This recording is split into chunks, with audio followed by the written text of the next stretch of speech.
bagay na responsibilidad natin na hindi natin alam. Meron ding alam natin pero hindi natin ginagawa. Maaaring hindi mo alam ngayon pero ipaparamdam sa iyo ng panahon.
Actively, a definition of Morning, sir.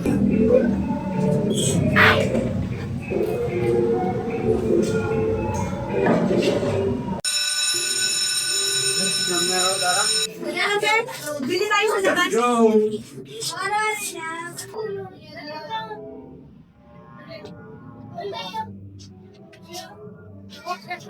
Teka nga, Abdo.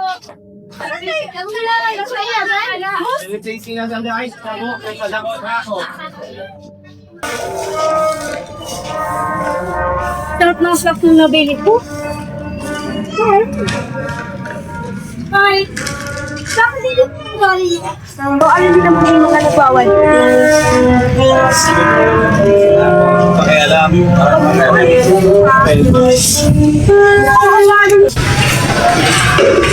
Kaya may tama ba ang dito? Ba't dito ko yung tinapon? Dami pakialam. Gatrabaho ka na dyan. Tapin nyo na.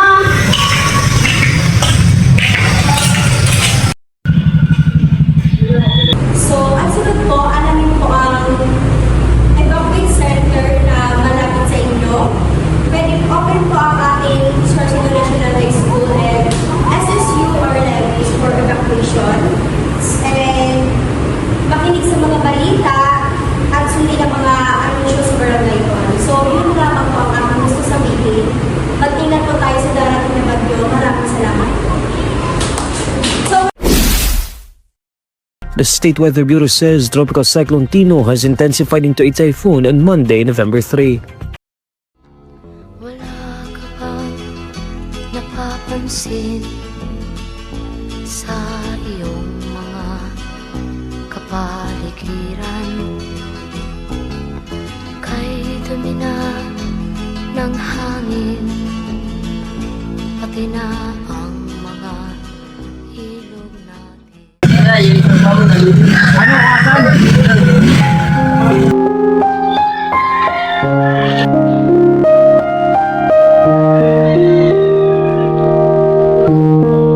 Ang kapabayaan ko sa aking kapaligiran ang kumitil sa buhay ng aking kaibigan.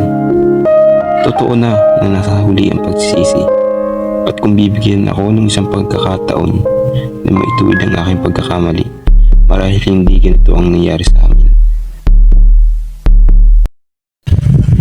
Ngunit isa sa aking pinagpapasalamat na ang lahat ng iyon ay panaginip lang pala.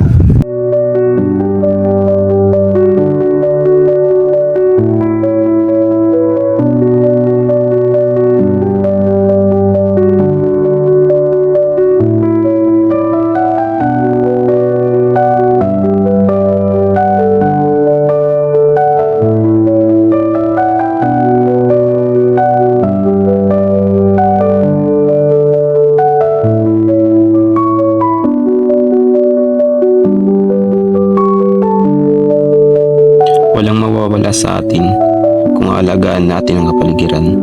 Marahil maayos ito ngayon, pero paano ng kinabukasan?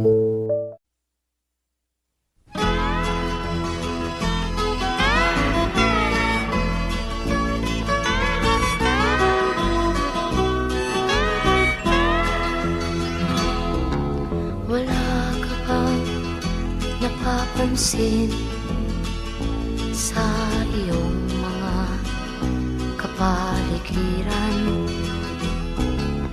Kay dumi na ng hangin, pati na ang mga ilog natin. Hindi nga masama ang pag-unlad at malayo-layo na rin ang ating narating. Ngunit masdan mo ang tubig sa dagat, dati kulay asul, ngayon'y naging itim. Ang mga duming ating ikinalat sa hangin, sa langit, huwag na nating paabutin. Upang kung tayo'y pumanaw man sa sariwang hangin, sa langit natin matitikman. Mayroon lang akong hinihiling, sa aking pagpanaw sana ay tag-ulan.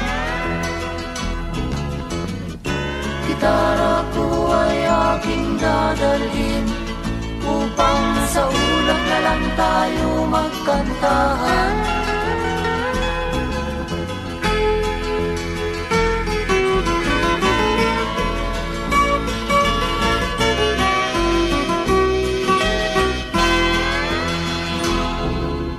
Ang mga bata ngayon lang isinilang, may hangin pa kayang matitikman? May mga puno pa kaya silang aakyatin? May mga ilog pa kayang lalamuyan? Bakit di natin pag-isipan ang nangyayari sa ating kapaligiran? Hindi nga masama ang pag-unlad kung hindi nakakasira ng kalikasan. Darating ang panahon, mga ibong dala ay wala nang madadakuan. Masdan mo ang mga punong dati ay kay tatag, ngayon'y namamatay dahil sa ating kalukuhan. Lahat ng bagay na narito sa lupa, biyayang galing sa Diyos kahit nung ika'y wala pa. Ingatan natin at huwag nang sirain pa, pagkat pag kanyang linawi tayo'y mawawala na. Meron lang akong hinihiling, sa aking pagpanaw sana ay tag-ulan.